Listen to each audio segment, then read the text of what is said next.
Hello and welcome to the first edition of the Gamers Table. It's October 4th and today we'll be reviewing Castle Ravenloft. Hi, I'm Craig Stewart and I'm one of the 3 reviewers for the Gamers Table. I'm actually a game designer and in one of the later shows we'll be reviewing one of the games that I created, which is called Lunar Markets. You can pick that up online. Go buy it. It's good. I'm Chris Sauter. I like a lot of variety board games. I usually prefer the strategic board games that don't have a lot of dice rolling or just pure luck. I like to actually have some skill in a game. I'm Ken Maziers. I'm one of the reviewers at the Gamers Table.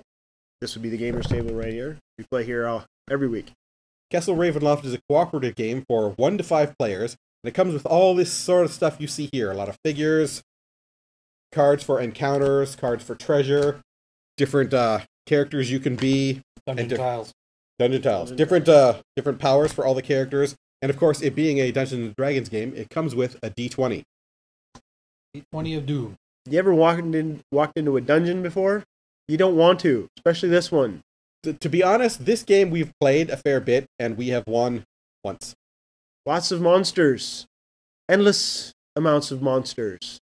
It's fun, though, I guess. If you're a masochist. It's a very, very cruel game. Yeah, it's a cruel game, and mean.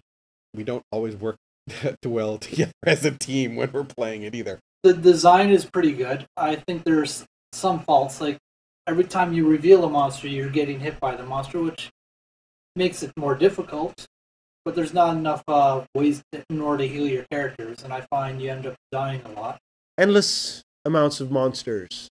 The number of different figures that you get along with it is really impressive for the value of the game. I mean, monsters, the playing pieces are fantastic. It's easy to learn. It's not fun. It's not hard to play. I was going to say it's not fun to play. It's not fun when you're getting your ass kicked constantly. It's usually a bad sign if someone's laughing when the other person gets wounded. Right. Well, actually, no, with our guys, it's usually par for the course. All right, let's get him! Let's get him! It is not as forgiving as if you had an actual person running the game, because the game basically uses the AI and all the players run the game. There isn't any chance for you to be forgiving. It's like, oh, you guys are really getting hammered hard. Maybe I'll make the monsters a little less tough for a little while. No, the monsters just keep coming and coming and coming and stomping on us, and then we lose the game again. Endless amounts of monsters. 1 win, 5 losses. Yay. We're going to do in the email section of the show.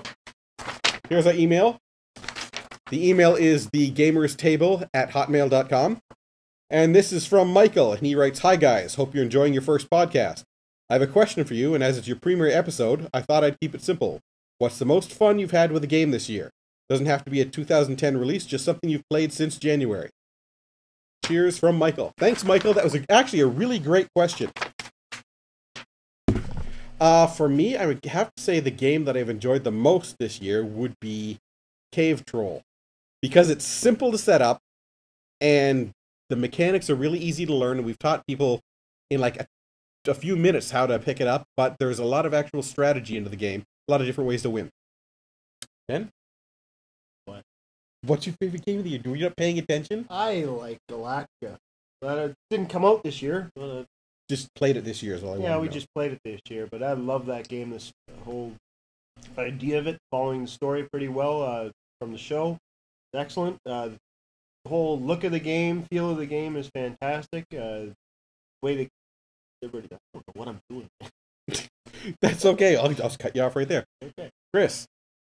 I think my favorite game was Twilight Imperium because it's just it's a day event. You play in Twilight Imperium, that's your day. It can range from 4 hours. I can't see it being happening that quick, but the one game we played with the expansion took 10 hours to play. But it was a very fun 10 hours. Yeah, you do have to factor into that 2 hours of us arguing with each other about everything.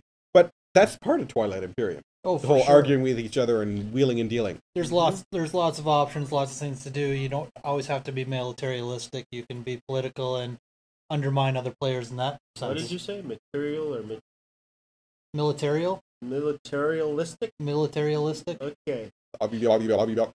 Endless amounts of monsters. This one hits the table fairly often, mostly because Castle Ravenloft is a really new release, and I like cooperative games, and I like dungeon crawls, and I like the Dungeons and Dragons style, so I want to play it all the time. And hits the table a fair amount because we want to win it. So, to wrap up our first episode, that would be on Castle Ravenloft. I would have to give Castle Ravenloft an 8 out of 10. Mostly for the little problems with not being totally clear on what you're supposed to do in some situations, and for the terrible amount of typos. I mean, come on, guys. This is like full-blown $70 for a game. Could you not have proofread it? I'll give it a 7 out of 10. It is a fun game. It's very difficult. It's a good cooperative game. But where it really faults with me is the 20-sided dice. When it just fails me every time. Dice rolling can really affect the gameplay, especially when it's cooperative. The monsters, sometimes you can just overload the map with monsters that just swarm you. And that's what makes it a lot harder. Every time you explore a tile, you're pretty much getting another monster. If you don't take care of them quickly, they'll overwhelm you and you're dead. So, there's not a lot of chance for recovery in the game. But other than that, it is a fun game. There's good variety to it. There's a lot of good replayability, but it is pretty tough. What do you give it out of 10? I'd say about a 7 as well. I'm right there with Chris. It can be pretty difficult, but the constant invasion of monsters. It's not all bad, though. Look at these components. These are really nice. Like, that's the Dracolich. Got the flesh golem here. Very nice, high-quality plastic figures. And they're not all just the same color. Here you got a blazing skeleton. Good quality game. Just a little weak on some of the rule explanation and too much chance. It's D&D. What do you expect? Anyway, so we will see you next week with another review from the Gamers Table. Bye.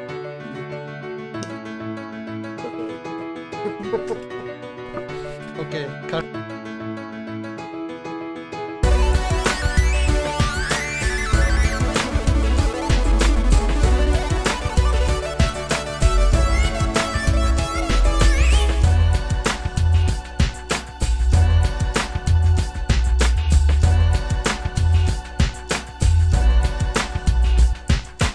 Endless amounts of monsters.